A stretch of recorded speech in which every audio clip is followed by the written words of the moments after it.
Okay. Thanks, Professor Coulson, for the first part of this session. And following, we will start with some demonstration by my assistant, Mr. Thomas Mion, on some the cool superconductors. Hi, my name is Thomas Mion. I'm a grad student here at Boston College, and I'm doing current research on high temperature superconductors. So I'm just going to go over a few things that we have. So as of right now, we have these materials, which is one of the strongly correlated materials that he was talking about. And it's essentially a large crystal that we're using. And all three of these are essentially kind of the same thing, but they're designed a little bit differently. So the stronger discs are going to be what's called a medium pinning disc. And so what that does is when it becomes superconducting, when it actually hits that temperature that I was talking about earlier, it responds to the magnetic fields that are placed in it a little bit differently than the smaller discs like this. So what we're going to be using is we're going to be using these neodymium magnets right here. So I've got a set of them. They're extremely strong magnets. They can they're so strong that you hold them about that far apart, they'll snap together and break. They're so strong. Most people can play with them. You can get them to magnetize through your hand. And we use these because they have a very strong magnetic field, and so they have, I guess when he was showing the little magnetic picture earlier, you can see the field lines. They have many field lines, and so that way, when you put it through here, there's a lot of field lines that actually penetrate through the material. And so when you actually bring the temperature down low enough, it traps those field lines in there, and then this will begin to, will want to stay at the distance in which it feels it. This one's so much, this one's designed a little bit differently. It has that requirement to where you have to have the magnetic field in place once it becomes superconducting. And this one is the medium pinning one, in which you can bring it cold, and then you can actually change the field in it by applying a force to it. So the first thing I'm going to do is I'm going to go ahead and cool these two down. So I'm going to have, as you can still see the two of them. Sorry, a little bit more. This kind of burns through really quick. So what I'm doing is putting liquid nitrogen on top of it to bring the temperature down extremely low. And it takes a couple minutes because it actually has to get to the center of the superconductor. So for this one, I'm going to put the magnet on top already, and the other one you can wait a few minutes until it actually gets down to temperature.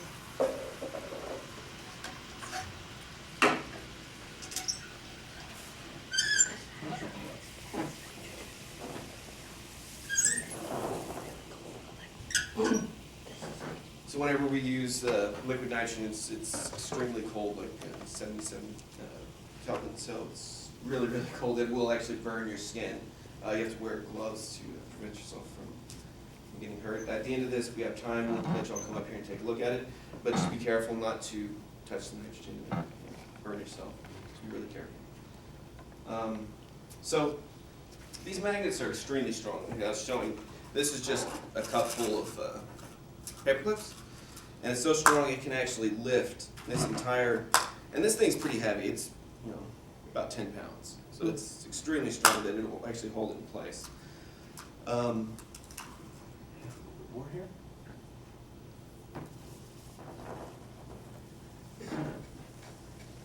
It's not a very precise thing, but.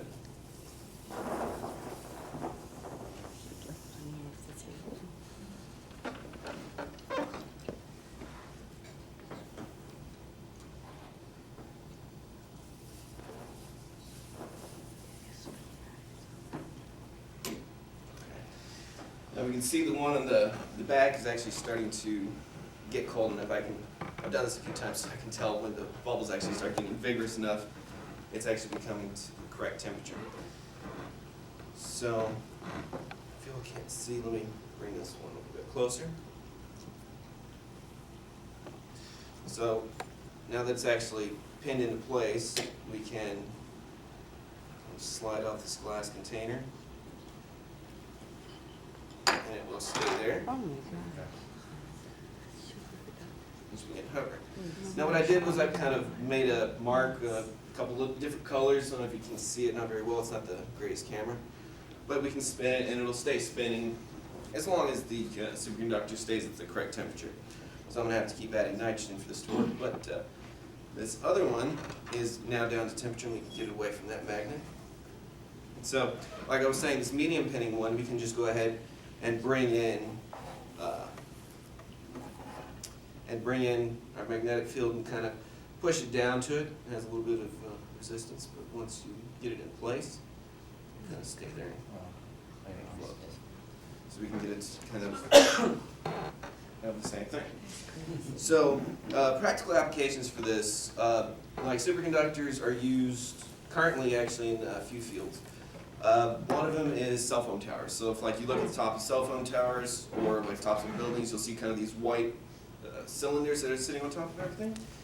They're white because they need to stay cold. So the more heat they absorb, the worse off it is. Make them white reflects more heat, and so that way they use less nitrogen to cool them down. They use these because they're extremely sensitive to the signals that your cell phone sends out, and that's kind of one of the basic premises of these materials. Oh, just one thing, when you come up here, make sure you don't bring your cell phone or anything really close to these magnets. It will have problems. So for this next part, this is kind of one of the future applications that we actually have planned that I think maybe one or two countries are actually using.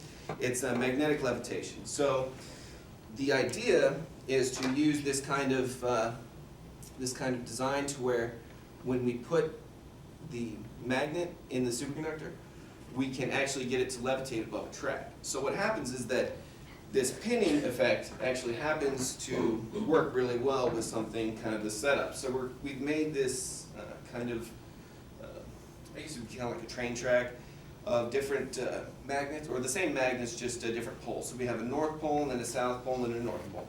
And so what happens is when we take the superconductor and put it in place and bring it down to temperature, it will pin this north, south, north into its place. So when it becomes floating, it will actually move up and down the track, but it won't want to move off side to side. And even when it hits the ends, it will turn around and bounce back. This works not just for it sitting on top of something and floating across, but as well as it being sideways and upside down, which I'll go ahead and show right now. So in the future, if we can bring up the temperature of these types of things, we can get them to do all sorts of cool things, like have cars that float, that go around the sides of buildings, really neat things. So for this one, what I'm going to do is I'm going to use this kind of chem white here to prevent it to kind of wedge it down in there. It's just so there's no magic. I'm going to keep this done for everybody. Just kind of wrap it up. Every time I do this, I always feel like a magician, kind of like I'm hiding something, but there's nothing really there. So just kind of wedge it in there. Use the glass disc again. And give it a certain height to let it float across, and fill it up. Again, it's going to take a couple minutes to cool down, so I'll refill this. And this other guy's going. So we can see the other guys are still spinning. Hasn't lost any of its momentum going there.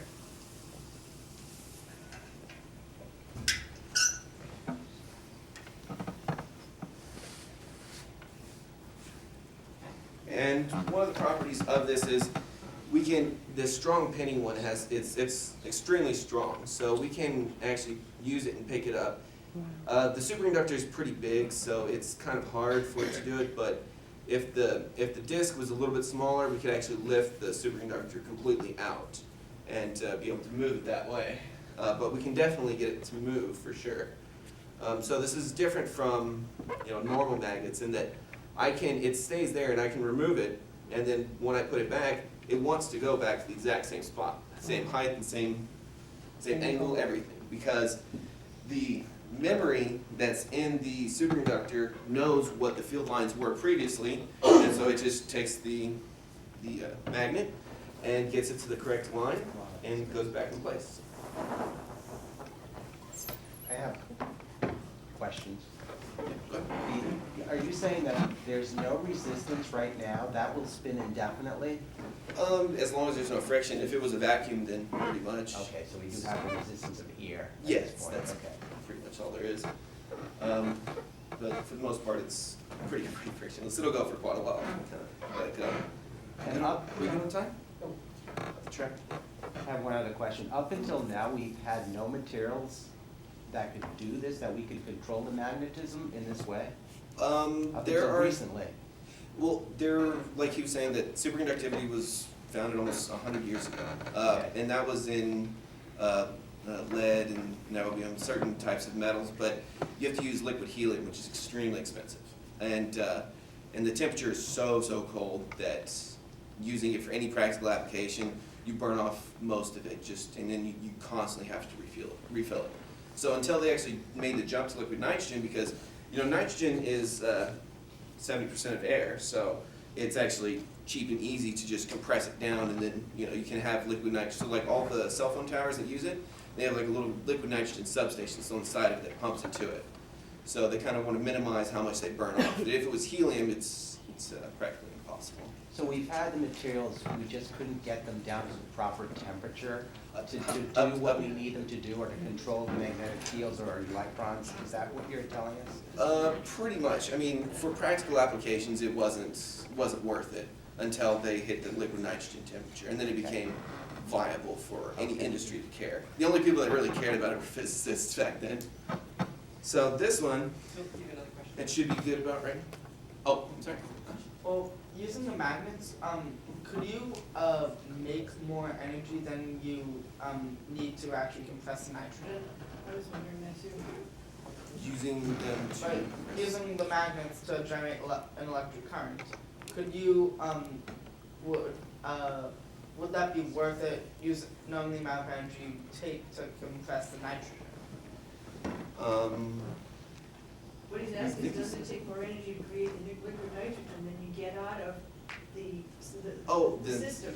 Okay, well, let me put it this way. If we... So I can comment on this later. Yeah, okay. It's kind of like if you wanted your cell phones to work more, if you didn't have this technology, you'd have to have a huge cell tower every 100 yards or 200 yards, something along that order. Because it's, you have to be so close to an antenna that it's not practically. With these, they're every few miles. That actually gets to work. So in here, I'm going to just go ahead and slide this off, and we can get it to levitate, and it will kind of just run back and forth like a train, if I can just not bump it off. And it'll kind of have the same properties. It'll have no resistance because it's not rubbing against the track, and then it's pinned out, so I can, it doesn't want to move side to side.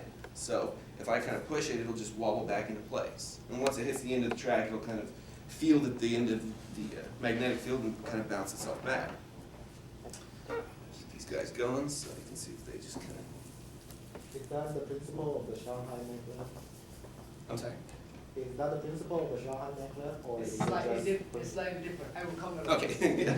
He's going to get to it in a second. So, we can tell that this is just going to kind of bounce back and forth. It would be good for magnetic levitation, trains, and things like that. But we can also remove it. And then, so like I said, when I put it back, just kind of put it, it wants to go right back to its field. So, oops. If you push it hard enough, it will come off. How do those materials memorize? You mentioned memory. Mhm. How do they do that? How do they memorize? Because, so above the I want to temperature. explain to that. Okay. We're Yeah, running out of time. I don't want to eat up into his time.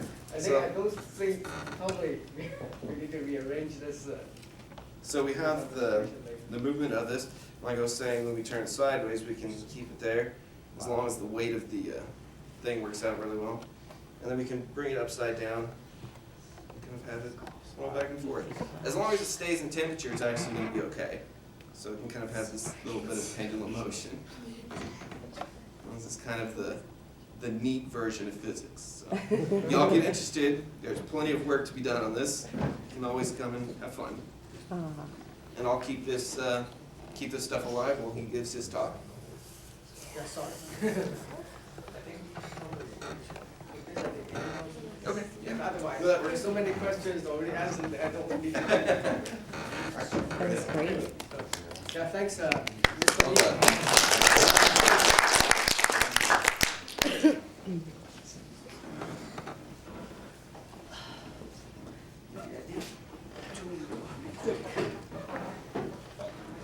And I'm Ruihua, also from Department of Physics here. I'll talk a little bit about superconductivity and superconductors. Hopefully I can answer some questions you previously raised. So so what you just saw by Thomas Mion is the so-called superconducting magnetic levitation magnet, which is related to a unique property of a superconductor, just one of the two major properties of superconductor, which is called Mion effect. I will explain this later. So before I start, let me thank Mr. Boquet and Bob Roth in University of Paris for the consultation and guidance provided for our construction of the demo set up here. So what is superconductivity? So by definition, is a flow of electric current without resistance in certain material, metal alloys, and ceramics, at temperature near absolute zero. And in some cases, the temperature 100 degrees above absolute zero. What is absolute zero? Is 0 Kelvin. Kelvin is a scientific unit for temperature. It has a definite conversion relation between Fahrenheit and Celsius, which we get used to in our daily life. So 0 Kelvin, absolute zero, corresponds to negative 273.2 degrees Celsius and almost 460 degree negative Fahrenheit. For example, the freezing temperature of water is defined actually in Celsius system to be 0, and in Fahrenheit system to be 32 degree Fahrenheit. And Kelvin, in Kelvin, it equals to 273.2 Kelvin. And the nitrogen gas, which is 21% of our near Earth's atmosphere, will become a liquid, as you just saw. It's a liquid nitrogen at 77 Kelvin, which is almost 200 degrees below 0 Celsius. And there's a helium, which is one kind of noble gas, also become liquid, but at a significantly lower temperature, 4.2 Kelvin. So both liquid nitrogen and liquid helium are widely used or commonly used to achieve a cryogenic working environment in some research or industry application. As you just saw, both from in the demonstration by Professor Hashinsky and Mr. Mion, liquid nitrogen can be easily handled, just like the boiling water, if you are careful enough. In contrast, liquid helium works at a much lower temperature and is more difficult to handle. And notice that the price is much higher than liquid helium, liquid nitrogen. But if we want to get down to very low temperature, we have to use liquid helium as a cryogen to cool down our material. But this, people find out, can study whether a given material superconduct at a certain temperature, and what's the temperature if they superconduct. So as shown in this periodic table, those materials which are found to be superconduct containing this element and under ambient pressure are highlighted in red, and the green one are found to superconduct only under high pressure environment. So this is a partial list of some superconductor people have been found, and including some metal, simple element metal, and compound involving multi-element and alloy, their combination. So notice that the superconducting transition temperature, below which this material superconduct, TC we call, is generally on the order of 10 Kelvin or below. The highest one here is this one, magnesium diboride, has a TC up to 39 Kelvin. And among all the superconductors, the mercury metal holds a unique position in the field of superconductivity. This is because it is the very first superconductor discovered. HK Onis, as as mentioned by Professor Wilson. So before that, actually only achieved a critical step in the low temperature science by liquefying for the first time liquid helium 3 years before he discovered his mercury superconductor. But someday in this historic date, 1911, he passes a current through a very pure mercury wire and measures its electrical resistance, which is characterized the ability of material of opposition to the flow of electric current through it. So he steadily cooled the wire with liquid helium. Much to his surprise, he found that the resistance dropped to zero, suddenly approaching 4.2 Kelvin. So this is the first discovery of superconductivity in human history, which earned only the Nobel Prize in 1913. So among all this, superconductors, you may wonder what their common properties, and are they useful to any extent to our an application. So in the following, I'll tell you a bit about their properties and related applications. So first property of superconductor is a perfect electrical conductance, as according to the definition, zero electrical resistance. Basically, it's below critical temperature, the superconductor transition temperature, Tc. The superconductor loses all the resistance to the electricity. This also means that if you use the superconductor to build an electrical wire of cable, this cable wire can transmit energy without any dissipation. So that's the obvious application. That suggests it's obvious application in the electric power transmission. In 2007, national level losses due to resistance of wire and cables and transformers were found to be 6.5% of the total electricity disposition in the USA. Don't overlook this small number. Actually, it's corresponding to more than 3 weeks of energy use in the entire year, so which is very significant. It has been estimated that this waste in energy would have been half if we use superconducting cable. So this half means 3.25%. The estimate of this has already taken into account the necessary refrigeration equipment, which would consume about half the power, the other half, by eliminating the majority of resisted losses. So it means that we still have a significant energy gain by paying the price to cool down the superconductor. So this is one example, a photo of the superconducting cable used. Other than the energy efficiency of this superconducting cable, compared with the copper wire, which we generally use for this energy power transmission, it has the advantage of being compact and lightweight, about 70 times lighter, given the same specification dimension of the wire. And it also can carry a much larger power or current, 3 or 5 times larger capacity. So it's really a promising substitute for the wire, the conventional metallic wire.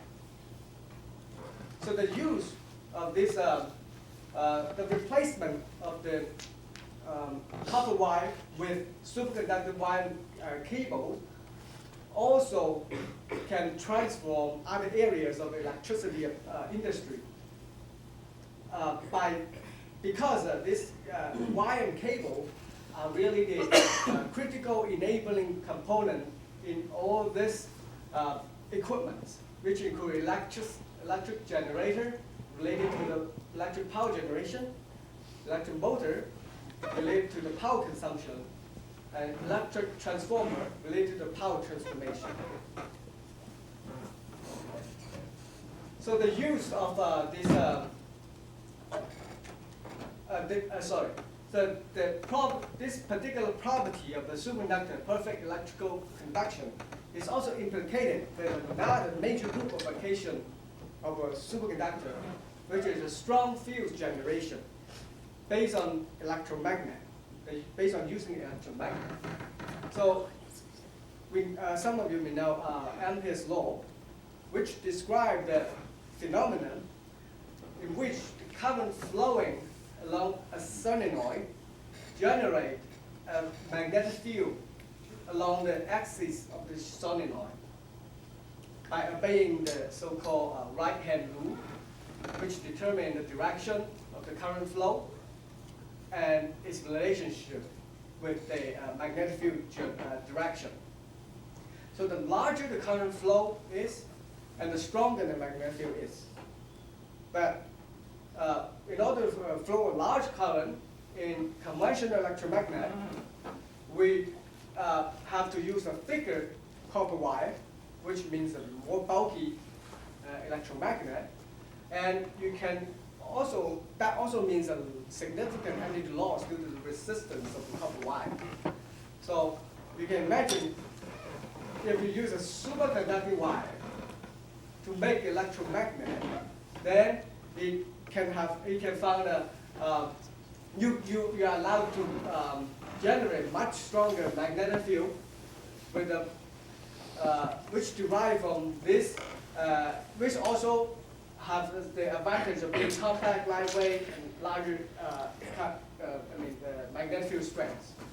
So this particular group of application include some example. For example, in biomagnetism, MRI, magnetic resonance imaging, which we know is a non-invasive probe of the human body. Basically, a strong superconductor derived magnetic field penetrate into the sample and force the hydrogen atom, which contain in every molecule of your body, to accept the energy from the magnetic field. And then this hydrogen atom releases the energy at this particular frequency that can be detected by the detector and then analyzed by the computer and displayed on the screen, which you see this with the image. And the other application is high energy particle research rely on being able to accelerate this subatomic particle to near the speed of nearly the speed of light, which can only be confined. This particle can only be confined by strong magnetic field. As some of you may know, this is related to the Lorentz force, which relate the field strength to the speed of the particle confined in the circular path of motion. The third one, as someone mentioned previously, is magnetic train. Basically, the transport vehicle, such as a train, can be made to flow on strong superconducting magnet, virtually limiting the friction between the train and its track. So a primitive version of this demonstration by Mr. Mion is actually slightly different, which is about the levitation between the superconductor and the magnet, permanent magnet. So in reality, in the real life, because the cost consideration of the consumption of the superconducting material, that will be very expensive. So people just use the superconductor to make a wire. And the levitation happens between two superconducting magnets, which is lightweight and compact, but also energy efficient because wire where the current flows displays no energy. And here's a chart showing the worldwide market for superconductivity. It shows increasing trend in the past 15 years. And 4 years ago, it reached about $6 billion, which include many applications which I don't have a chance to mention them all. But in particular, there's two large-scale applications related to electricity industry and also energy application. And MRI comprise more than 70% of the market share.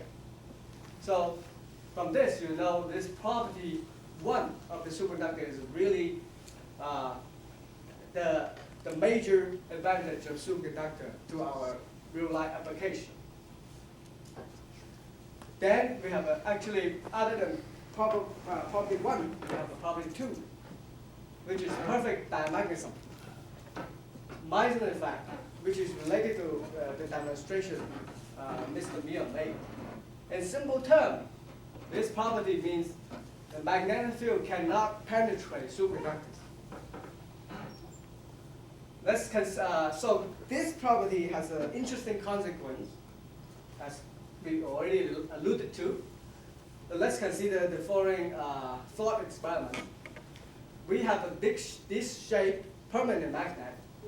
It's like one of the pieces Mr. Mion used.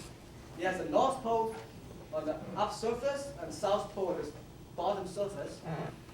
Then there's a magnetic field go from the north pole to the south pole. We imagine we place this magnet on top of the superconductor. But now the temperature of the superconductor is above the superconductor transition temperature. So the superconductor is not yet superconducting, but just a normal metal which is not magnetic. Then the magnetic field line penetrate through the superconductor and go back to the south. No problem. How about now? If we cool down the superconductor to below Tc, the superconductor becomes superconducting and it ejects all the magnetic field. Then the magnetic field line from the magnet has no way to reach the south pole. What does the nature choose to do? It levitates the superconductor such that this magnetic field line has a gap to go in and reach the south pole. So this is a very straightforward picture to understand magnetic levitation. As I said, this is actually a different version of magnetic levitation which has been used in the industry, which happened between magnet and superconductor. But in industry, people favor to use the magnet and magnet, although both magnets are really based on superconductor. And as you see here, there's this wrestler, and it weighted around 200 kilo, about 200 kilograms, can be levitated on top of this hidden superconductor. The disk is standing as a magnet, presumably just this configuration.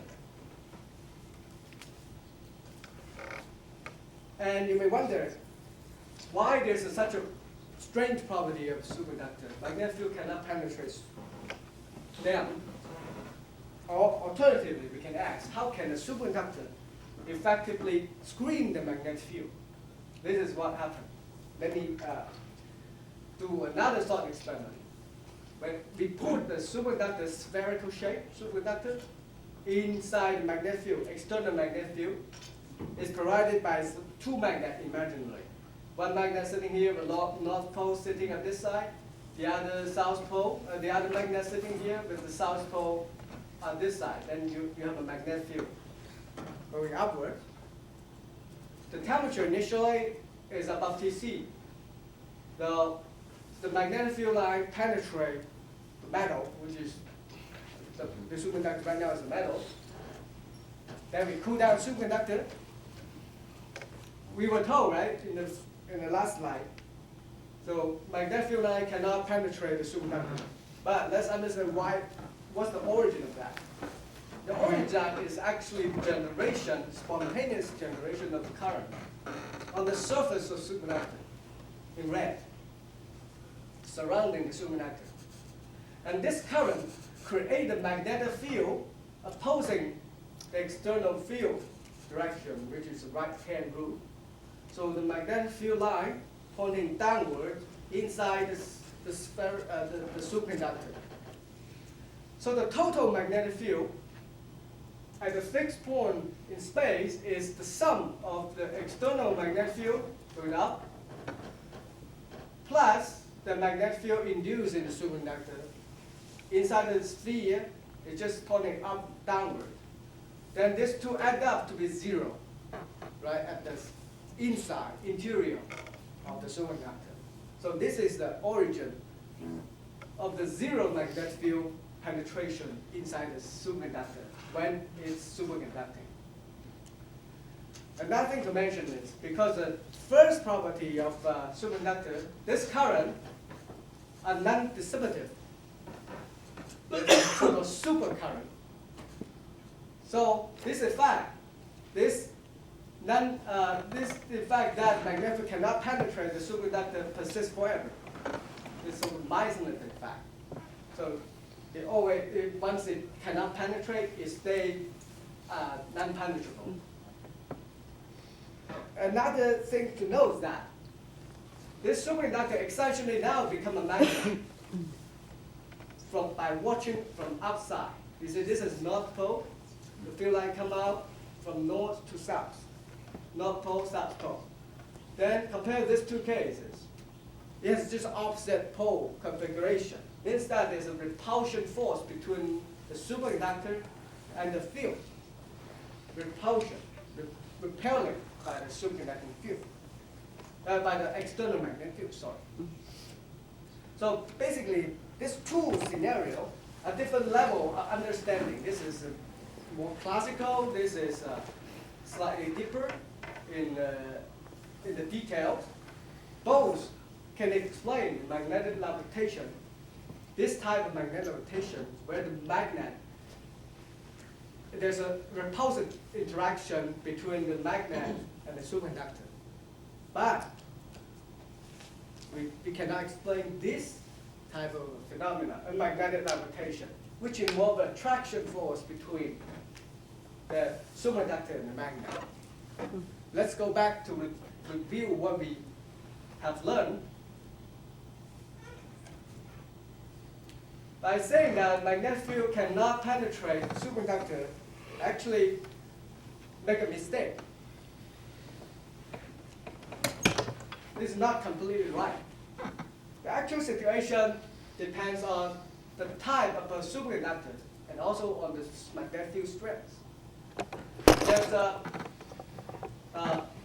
specific type of superconductor called type 2 superconductor, which is the superconductor we use in the demonstration is one of the type 2 superconductors. So in an intermediate magnetic field, it means that in a field which is not strong or not weak, which is supposed to be the kind of field level provided by the permanent magnet, then this type 2 superconductor eject most of the magnetic field line when it's cooled down below Tc, but leaving a field of them still penetrating through the superconductor. This limited penetration occurs only at very tiny region of the sample, which is shaded here. Inside this region, we call it the vortex region, the superconductivity is locally destroyed. But the remainder, the matrix of the superconductor remains superconducting without any magnetic field penetration. So this statement is still right, but not throughout the sample. The penetration can happen somewhere. So if there's a type 2 superconductor, and under some condition of the type 2 superconductor, for example, with a certain appropriate level of defect and impurity doping, then we can achieve the phenomenon so-called flux pinning, which is basically the strong pinning magnet here we use, as mentioned by Mr. Mion. The magnetic field line, which is penetrating one, become trapped or pinned inside this superconductor. This pinning binds the superconductor to the magnet at a fixed distance. Actually, at a fixed posture, means you cannot move in orientation, no specific distance whatsoever. So this can explain, this flux spinning is actually the cause of the magnetic levitation we saw, which involved attractive interaction. It can also be repulsive. If you flip this assembly, you can see that the force between the superconductor and magnet become repulsive, so that it can go against the weight of the magnet. So this flux spinning is actually a versatile way to achieve magnetic levitation.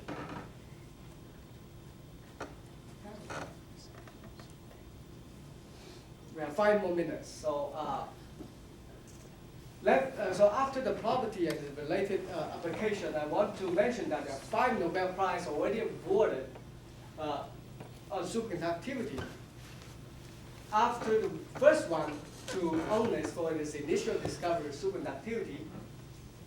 But it's interesting to know that the theoretical, a microscopic theoretical understanding of the superconductivity was not in place until more than 40 years after the initial discovery.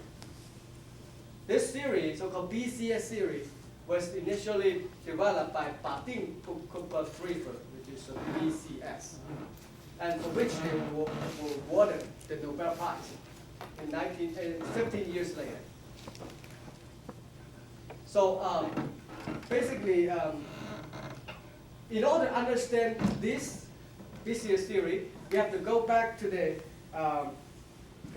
the mechanism, the theory we know for the normal conduction of electricity in metal. So one can imagine that the metal has a lattice of positive ion, which is called cation ion, which can move as they're attached by a stiff spring. In fact, this cation ion have to be oscillating about the equilibrium position due to the thermal energy above absolute zero. So ignore this electron for now, but just a lattice keep vibrating, oscillating above its equilibrium position. So this resulting propagating lattice vibration is called phonon. So we know that electron moving through the lattice constitute electric current. And normally this electron are scattered by the lattice, creating the resistance. The scattering of the electron by the lattice causes the electron to deviate its initial direction of propagation and effective loss of the number of electrons. Then this manifests as the resistance in our electrical measurement.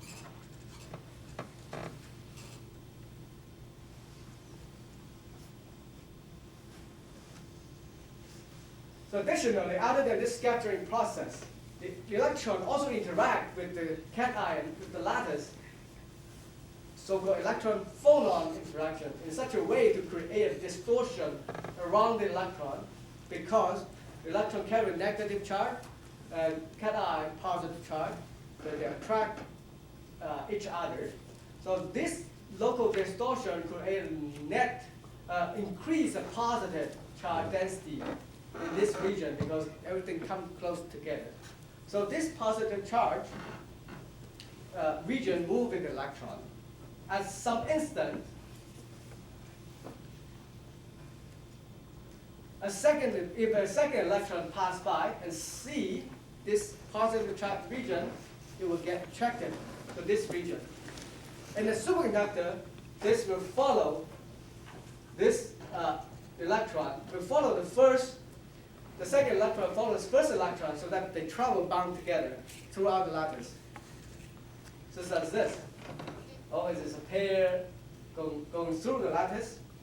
So below Tc, this pair electron called Cooper pair, initially an idea proposed by Cooper, BCS, Cooper, form a supercurrent which flow without resistance. You may wonder why. I didn't explain why.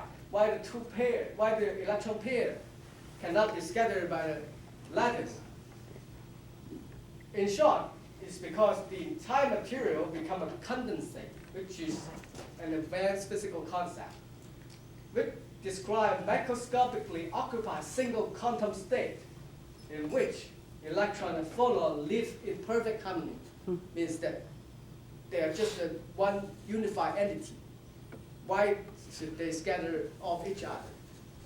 So you know that this requires quantum mechanics.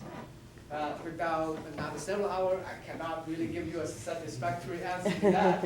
But this is what happened. And the take-home message from this DC series, the non-dissimilative supercurrent are made of Cooper pairs, 2 electrons, rather than just single electron, which is very different from the normal conduction in the metal. I'm not sure how much time the other I still have for the other group come in. So, five more minutes. No. You're out. I'm out, yeah? Yes. Okay, yeah. Sorry, nothing to mention this, just maybe 2 minutes. So as Professor Wilson mentioned, there's a completely new type of superconductor discovered in 1986, and for which the Nobel Prize was awarded 1 year after. And people are now trying to understand what happened, even though 30 years already passed after the initial discovery of this. It's very complicated material, so BC has some research which I plan to go through but didn't have time. And the ultimate goal is to understand why the TC can be so high. So high means it's still more than 150 degrees below the Celsius, 160 Kelvin, the highest one. And then we expect this understanding will provide guidance for our future source of superconductor with even higher TC.